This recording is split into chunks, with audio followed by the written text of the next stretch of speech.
వేదిక కూర్చున్న పెద్దలు, వేదికకు ఇటువైపు కూర్చున్న కాబోయే పౌరులు, పేరుకు సంబంధించి ఆయన దోస్తాన్ని ఎంతో కొంత అనుభవించిన ఆయన చైతన్యాన్ని ఉన్న చాలామంది ఆయన మిత్రులు, ముఖ్యంగా శ్రీనివాస రెడ్డి లాంటి వాళ్ళు. నిజానికి కొడుకు గురించి తండ్రి మాట్లాడడం అనేది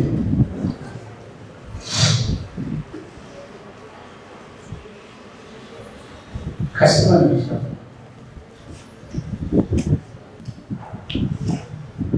ఈ కష్టం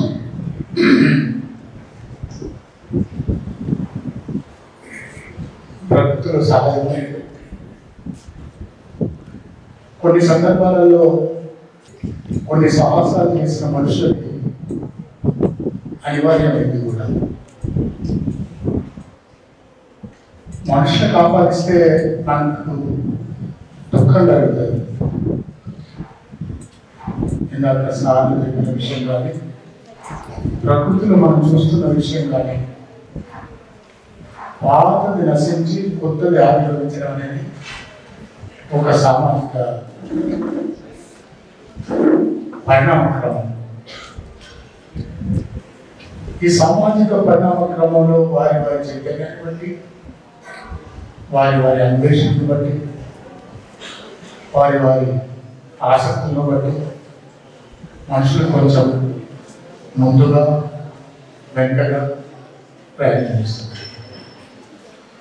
సాధారణంగా మనలాంటి సొసైటీలో ప్రభాకర్ గారు కానీ వారు ఉపయోగించిన మ్యాజిక్, ఆ విషయాలన్నీ కూడా మన సమాజంలో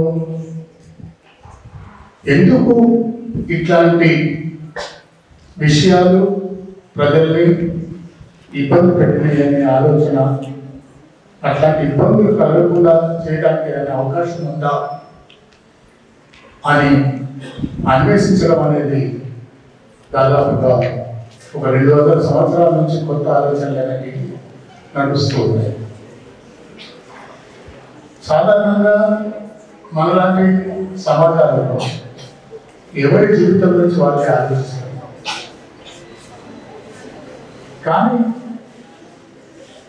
స్థలకాలలో ఒక సమాజంలో బతుకుతున్నప్పుడు ఒక్కరికి వాడే జీవించలేదు. వాళ్ళకి బట్ట కావాలి, తిండి కావాలా, అనుభవం కూడా ఒక్కరికి సంబంధించిన మొత్తం సమాజానికి అంత సంబంధించిన విషయం.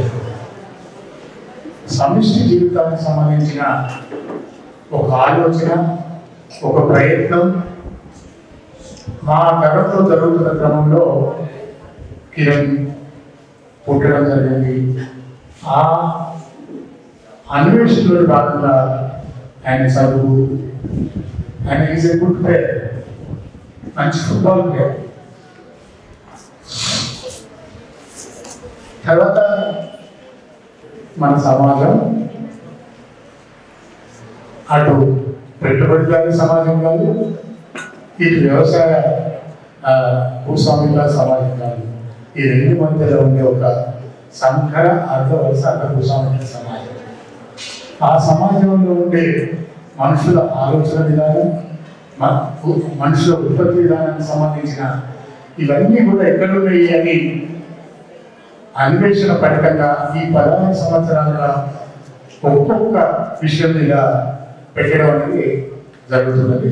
ముఖ్యంగా నేను ఇవాళ ఈ సంవత్సరం పెట్టిన ఒక టాపిక్ సంబంధించి ఈ పేపర్లో చాలా వరకు చదవడం జరిగింది. అందులో రైతులు తమ పంటలకి గిట్టుబాటు ధరలు అడగడానికి హక్కు ఉందా అనే టాపిక్ మీద మీకందరికీ పెట్టింది. దాని మీద చాలామంది మాకంటే మేము ఆ రోజులలో ఆలోచించిన దానికంటే 10 రెట్లు ఎక్కువ భాగం సామాజిక చైతన్యంతో మీరు మీకు కనిపించిన వాస్తవాలను, మీ జీవితంలో ఉండే వాస్తవాలను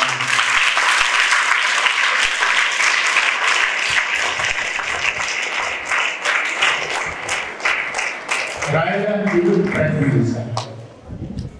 అది కిరణ్ కంట్రిబ్యూషన్, మా కంట్రిబ్యూషన్.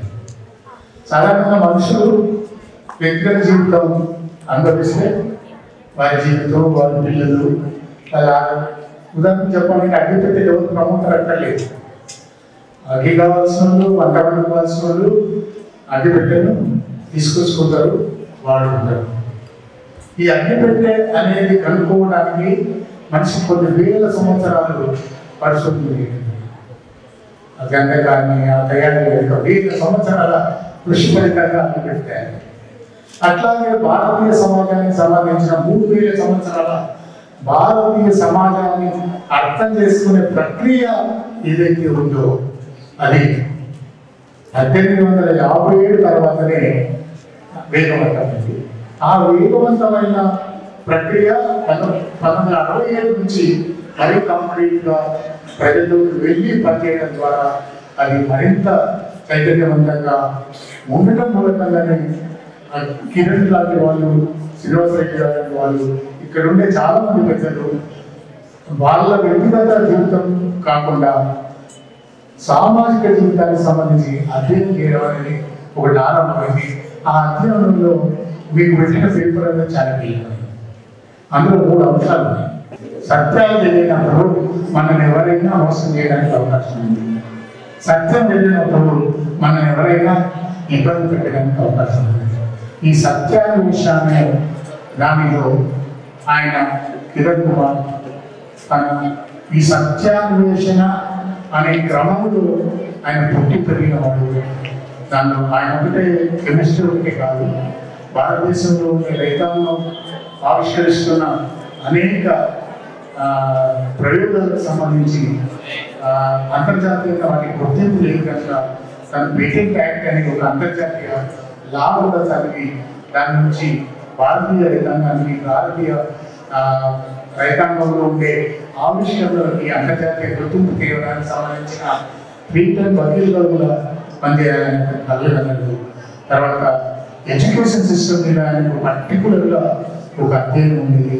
అదేంటంటే స్కూలింగ్ పద్ధతిలో కాకుండా పిల్లల ఇచ్చతోటి తల్లిదండ్రులు తమ ఆశలు, తన ఆకాంక్షలకు పిల్లల్ని పనిచేయడం కాకుండా పిల్లలు స్వేచ్ఛగా ఈ ప్రకృతిలోని మిగతా బర్డ్స్, జంతుజాలంలాగా తమ ఎంతుజాతిని దాని నుంచి అభివృద్ధి కావాలని కాంక్షగా ఉండేది. అట్లాంటి స్కూల్ పెట్టాలని ఆలోచన ఉండేది ఆయనకి. బహుశా నాకన్నా శ్రీనివాసరెడ్డి వాళ్ళు అనేక పనులు చేసిన ఆలోచన క్రమంలో ఆయన దాన్ని, ఆయన ఆత్మని, ఆయన పరిశోధనని, ఆయన మానవీయ కోణాన్ని, టెంపర్మెంట్ని, ఆయన చొరవని, నాయకత్వ లక్షణాన్ని బాగా ఎదిగిన అంతే పద్ధతిలో తను క్రమశిక్షణగా దాన్ని ప్రాక్టీస్ చేస్తున్న ఒక సైన్స్ని ఇక్కడ తన పద్ధతిలో అమలు చేయడానికి ప్రయత్నం చేస్తున్నాడు. ఆ పద్ధతిలో ఆ కిరణ్ భౌతికంగా బాగుపడిన మీ అందరికీ వేలాది మంది, లక్షలాది మంది పిల్లలు ఆ కిరణ్ని చూసుకోవడానికి ఈ అవకాశం, ముఖ్యంగా మిర్యాలగూడెం అనే అవకాశం నాకు కల్పించింది. మిర్యాలగూడెం తోటి నాకు 77 నుంచి కూడా ఇక్కడి ఆర్థిక, రాజకీయ, సాంఘిక విషయాలను అధ్యయనం చేయడానికి నాకు ప్రభుత్వం అవకాశం కల్పించింది. కనుక నాకు ఇక్కడి వాటితోటి, ఇక్కడి మనుషులతోటి, ముఖ్యంగా అభివృద్ధి చెందుతున్న ఇక్కడ ఆధునిక సైన్స్ తోటి సంబంధంతో మా అబ్బాయి మీలో చూసుకోవడానికి ఇక్కడికి వచ్చిన అనుకున్నందుకు మీ అందరికీ కృతజ్ఞతలు.